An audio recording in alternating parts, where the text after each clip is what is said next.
जब कोई कौम अपनी इज्तमाई रूह खो देती है तो उसे शिकस्त देने के लिए किसी बड़े लश्कर की जरूरत नहीं रहती। वो खुद अपने हाथों अपनी कब्र खोदती है। 28 फरवरी 2026 की वो सुबह इसी अलमिये की हौलनाक तस्वीर बनकर तारीख के सीने पर नक्श हो गई, जब अमेरिका और नाजायज सेहोनी रियासत ने मुश्तरका फिजाई हमलों से ईरान की क़यादत और तहजीबी विरसे को निशाना बनाया। ईरान के सुप्रीम लीडर आयतुल्लाह अली खामनाई समेत कई आला ईरानी हुक्काम भी इस हमले में शहीद हो गए। अब तक 1500 से ज्यादा अफराद शहीद और 19,000 से ज्यादा जख्मी हो चुके हैं, जिनकी उम्रें 8 माह से 88 साल तक थीं। ये महज आदादो शुमार नहीं बल्कि उम्मत मुस्लिमा की जवाल पजीरी और बेबसी की दास्तान है। अमरीकी सदर ट्रंप ने फातिहाना अंदाज में ऐलान किया कि ईरान के पास अब ना बहरिया है, ना फिजाइया, ना फिजाई दिफा और ना रेडार।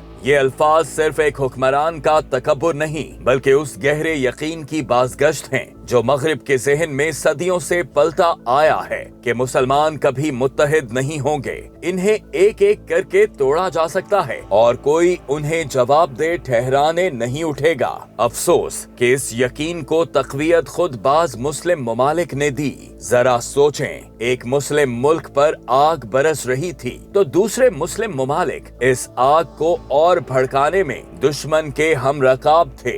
इब्ने खिल्दून ने सदियों पहले लिखा था कि जब किसी कौम की खुददारी मर जाती है तो वो अपने ही हाथों से अपनी जंजीरें मजबूत करती है। आज वो नजरिया आंखों के सामने जिंदा था। ईरान तन्हा है, मईशत शदीद दबाव में है, पाबंदियों की जंजीरों ने इसे जकड़ रखा है और क़यादत के जख्म अभी ताजा हैं। मगर इस सब के बावजूद साबित कदमी के साथ सीना ताने खड़ा है और बाकी मुस्लिम दुनिया तेल की दौलत से माला माल, जदीद असलहे से लेस मगर इरादे से खाली, जमीर से आरी। ये वो अलमिया है जो उम्मत के वजूद को खोखला कर रहा है। आज ये जंग दरअसल एक सवाल बनकर तारीख के कटहरे में खड़ी है कि वो कौन सा निजाम था जिसमें ईरान का दर्द अरब का दर्द होता, अरब की तकलीफ तुर्क की तकलीफ बनती और हिंदुस्तान का मुसलमान इस्तांबुल के लिए अपना सब कुछ कुर्बान कर देता था। वो निजाम खिलाफत था, वो इज्तमाई रूह थी जो उम्मत को जस्दे वाहिद बनाती थी। आज अगर वो मरकज होता